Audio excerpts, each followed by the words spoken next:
Welcome back to Frienditas, the channel where two introverts do the one thing homebodies never do: leave the house.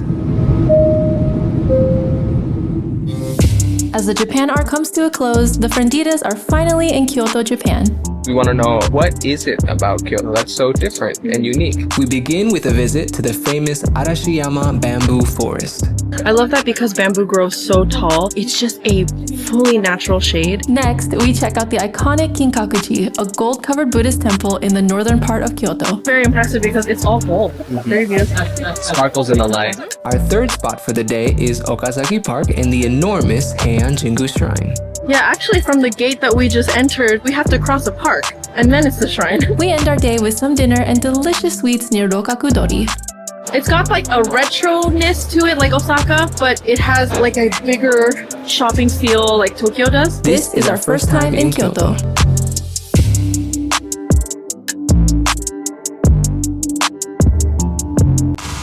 Good morning! As our title suggests, we are in Kyoto! Yay! It's a pretty obvious next part of our trip because Osaka to Kyoto is a pretty short ride depending on which train line you take. So we are here and we are having our first official excursion. We are starting our day at Arashiyama Bamboo Forest. Yeah. We expect it to be very busy because it's not early morning anymore. It's proper morning and it's a nice day. So we know that there's probably going to be a lot of people there. But we're very excited. It's something we wanted to experience. We've already been in Kyoto for a couple days because we needed to recuperate from our travel days. They took a lot out of us. Outside of maybe the touristy spots, Kyoto itself feels like any other Japanese city, town. The way that it's specifically talked about in social media or like kind of what you see online, you know, it's obviously known for its temples and beautiful nature, which again, that's very true here. But at the same time, I think that's the only part of Kyoto that's ever really talked about, versus our experience so far has been pretty normal, like your standard Japanese experience. That's why we're so excited to see some of the popular spots, because we want to know, what is it about Kyoto that's so different and unique? With our time in Osaka, we have definitely had a good feel and a good read on its vibe and the difference between Osaka versus Tokyo, for example. And so now we are spending some time in Kyoto to kind of do the same, catch a vibe, try to understand what makes Kyoto unique. You had said earlier that it was actually pretty easy to get to Kyoto from Osaka. We didn't take a Shinkansen or anything. We just took regular trains and it was like maybe an hour and a half, 2 hours. It was a pretty small transfer because we took our local train to Nipponbashi, and then from Nipponbashi we took basically a straight shot train to Omiya. Omiya is one of the stations here. If you're in Osaka, you could just take a day trip to Kyoto like we did to both Nara and Kobe. You can see on our YouTube channel. We decided to spend a bit more time here so that we could slowly see the different sites. We plan to hit a couple temples as well. Really, today's a kind of freeform day, more or less, but we're definitely going to see some popular sites, that's for sure. Come along as we do that today. Yay!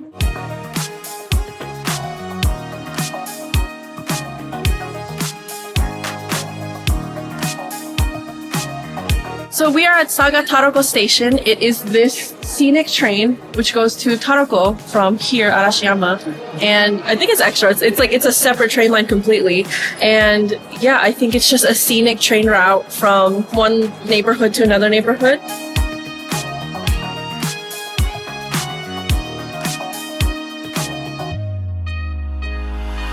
We are walking towards the bamboo forest with everyone else. And yeah, we decided against doing the scenic train just because that's not really what we planned for today, but it is a very popular option in this area because today we have other things planned. So to try to get to all of it, we don't want to tire ourselves too much with too many on-the-spot changes. Yeah, already though, as we're walking, you can tell there's a lot of people. So it'll be interesting to see how much space there will be at the bamboo forest. If the station is any indicator for how busy it's going to be at the forest, it's going to be very busy. Yeah.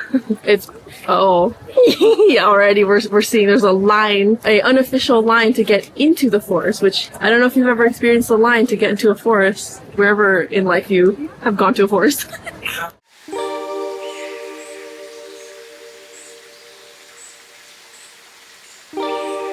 In the forest, yay! The amount of people that we're seeing, it's actually not super loud, which is nice. People are speaking pretty quietly. And everyone's just kind of walking in the same direction. The air feels very nice. The second that we stepped into like the forest grove, the air felt like cooler and very much felt it in our lungs.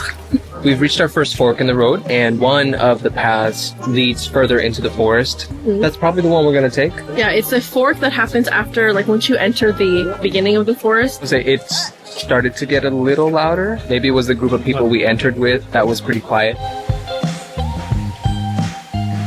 The air is so nice in here, and the breeze is nice. The smell of bamboo is nice. Sunlight peeking through from the tops is nice.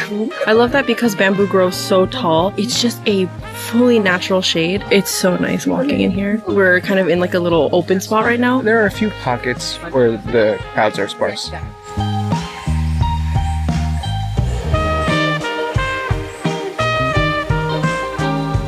One thing we've heard about a lot of Kyoto sites is that you have to pay to do a lot of things here. The forest is free, but there's a lot of extra stuff going on here which have like entrance fees. Not a bad thing, obviously, but it's not all free. We're learning as we take some turns here and there. We'll see that a section of the park is paid to enter.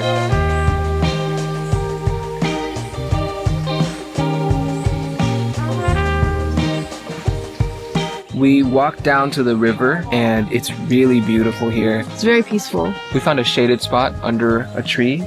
You can hear birds like woodpeckers and other birds chirping around. We saw a ladybug fly by us. It's not too crowded down by the river. There's definitely people here, but it's spaced out and everyone's just kind of doing their own thing. I mean, a lot of people are in boats on the river. We're just kind of people watching. There are rowboats, there are covered boats, uncovered boats. There's even a boat that serves what I found out, oden, and then I think like fried squid. Oden is like a brothy soup. So like a little food boat. They like ride up to the side of the other boats, probably trying to sell some of the food if people are hungry, which is, I think it's so cool. Yeah. We'll keep walking along the river for a bit, but then we're going to head over to the next spot. I'm happy that we showed up when we did. For the record, we showed up around 11 a.m. and we've been here for maybe an hour. It's currently a Monday. We're the kind of travelers who suggest going off the more well-traveled, well-known path, even just a little bit, because yeah, it becomes more clear and there's more picture spots and more sitting spots. We're saying that because the entry pathway was the most crowded. Yeah. But as the forest opens up, so does the space.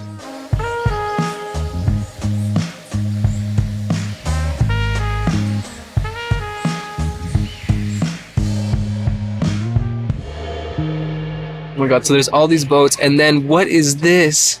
This little one. It looks like the size of a little mouse. This area is so nice. It's nice to see the people out on the water on boats and then people walking along the river. And as you saw what we saw, there was a mini boat that someone was controlling with a remote, and it looks so cute, and yeah, it's just such a beautiful day to be out today. It seems like this area right here is where people wait to be seated on these boats to be taken out onto the water.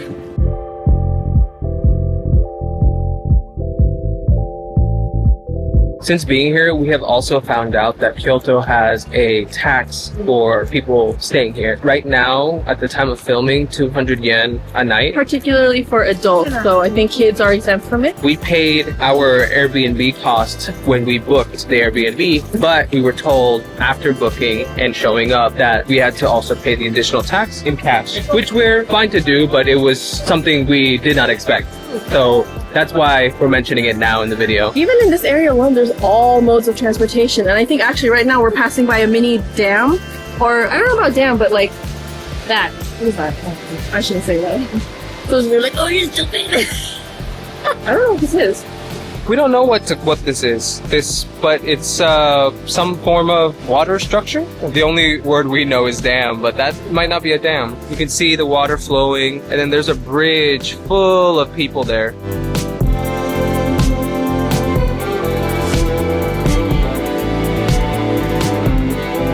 Where we're walking, there's all kinds of transportation right now. So there's people. We saw like a bus and some cars. And then there's also rickshaws over there, which is called jinrikisha here in Japan.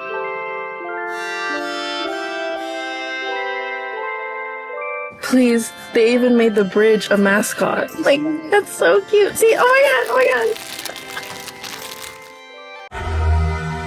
god. Oh, this is cute. We're walking through the crowds right now. There are so many good-looking food spots, snack spots, tiny little shops that sell little goods. So if you are okay with the crowd aspect, there's a lot to do here. Yeah, so it's not just the bamboo forest. It's like this whole area just has a whole town of things to do. The sidewalks aren't the biggest considering all the people that are here, and then there's also cars on the road. Lots to do, but also lots of people. You could take a rickshaw around town. You could walk and eat at a restaurant or many of the dessert stands. There are little markets too.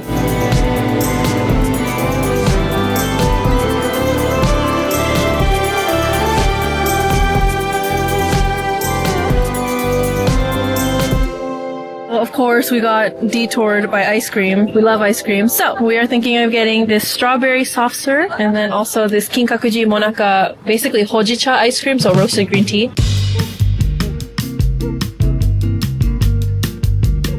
So this is the strawberry ice cream. Strawberry soft serve. And then we also got a monaka ice cream, hojicha flavor. It's like this.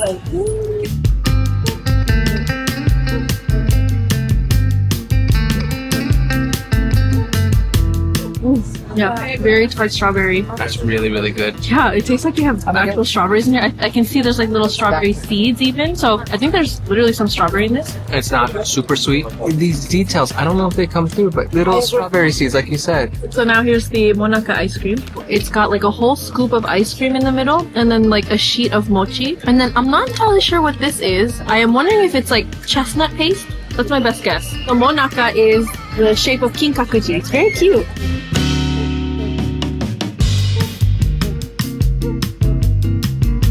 This is amazing. Hojicha is one of my most favorite ice cream and coffee flavors, drink flavors, and then paired with the mochi and then the crunchy like monaka wafer. Oh, this is so good. I'm so glad we got this. It's not soft serve, so it's a bit harder. So thankfully, while we're eating the soft serve, it kind of softened up a little, but it's not melting, which is nice. There's something about this flavor combination that feels very Japanese to me, but a bit more of a modern ice cream take on it. I love the mochi, how it mixes with the ice cream flavor and the chestnut paste. Kinkaku-ji is not free, but at the time of recording, for adults, the price is 500, and then for children, the price is 300 yen. And then so we got our tickets. This is what they gave us. We've never gotten tickets that look like this, which look like talismans almost. Very, very nice. Very impressive tickets. So yes, we're gonna go inside and go check it out and just maybe see a little bit of the temple grounds.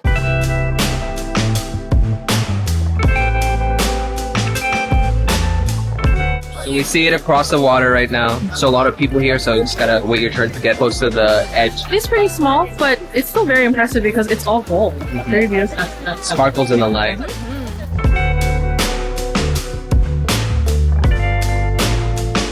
There were a lot of people here today, and it probably looks like this every single day, to be honest. The way it works is it's one giant walkthrough. You get a lot of vantage points to take photos of the beautiful golden building. Yeah, the entire temple is just laid in gold, and it is very beautiful to see in person.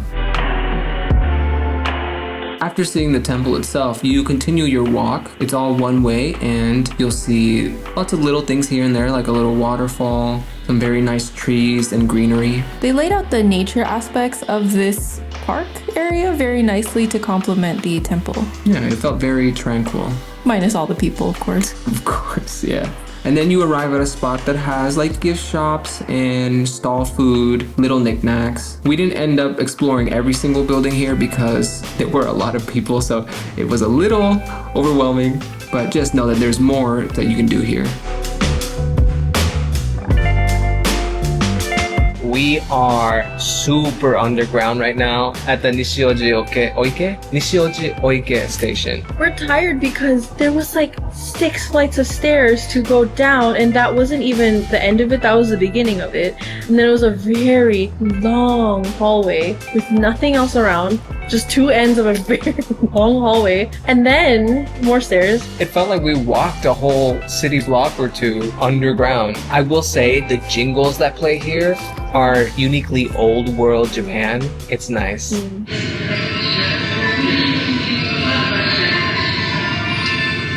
We are walking towards Heianjingu Shrine. It is a large shrine in Kyoto.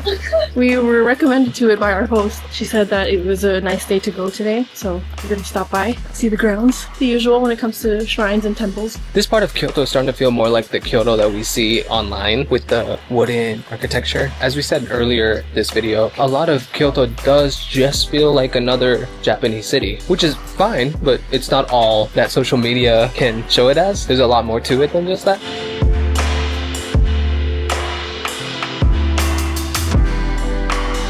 It's crazy to think that some people just live here, that they get to experience such a beautiful city. The thing is, we felt that way about basically everywhere we've been to. But the craziest thing is that we are also people and we've been living in all these places we visited, so very crazy. We are sort of figuring out what kind of place we would like to live in full-time, long-term, identifying that little by little. For example, something that's important to us would be proximity to water or a river of sorts, nature.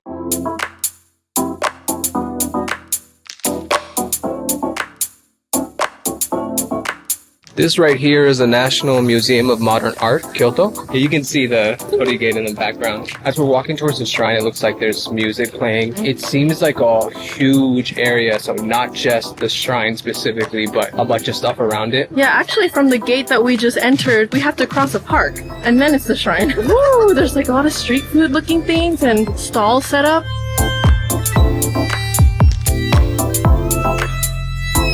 We came from over there, and that's where this street food event is happening.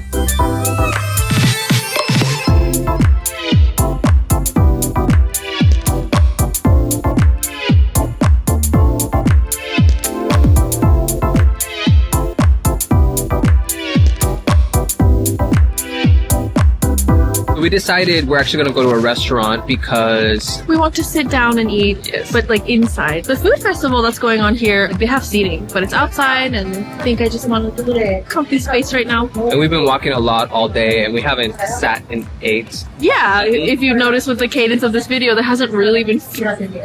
So we're very hungry, so we're going to find a place to sit down.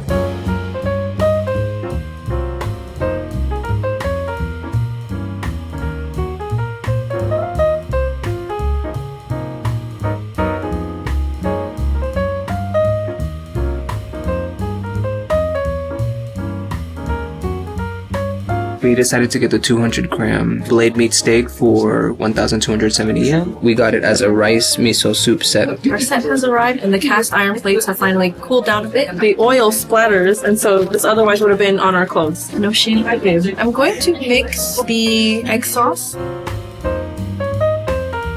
The egg yolk makes this sauce creamy, and it's something that's so good that goes with the steak.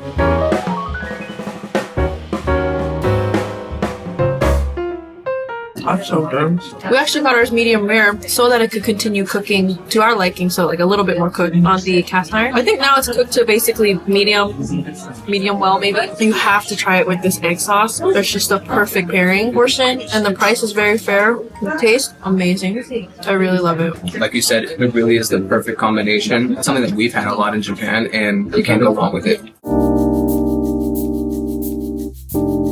It's dessert time for us. We're on Rokkaku Dori, and it seems like one of the main roads in kind of like downtown. Mm-hmm. It's very lively here. Yeah. Lots of people, lots of cars, lots of lights, lots of shops.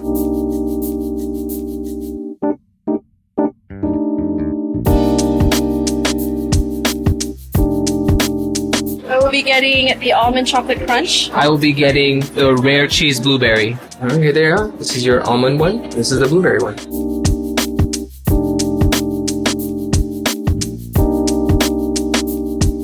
This one is a cream cheese blueberry flavor. Very nice, very rich, a very nice crepe flavor. This one's chocolate all the way, but has chocolate ice cream, and then there's like chocolate frozen syrup, I guess. Makes it crunchy, so it's a nice soft ice cream and then crunchy toppings. Those crepes were so yummy, and it is inside this shopping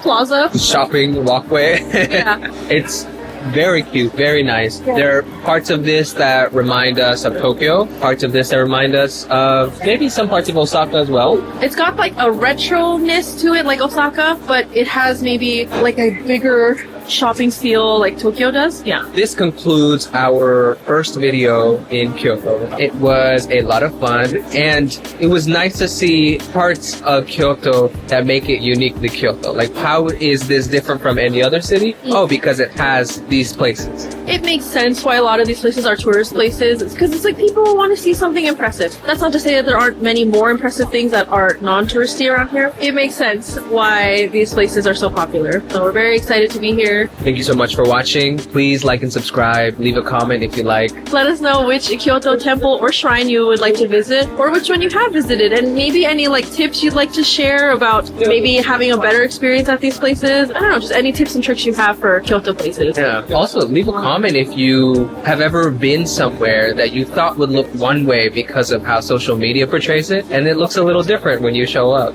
There are other guests at the Airbnb we're at, and we had a nice talk about basically seeing value in the not glamorized and not picturesque parts of a place. Let us know those things in the comments. We'll see you in the next video.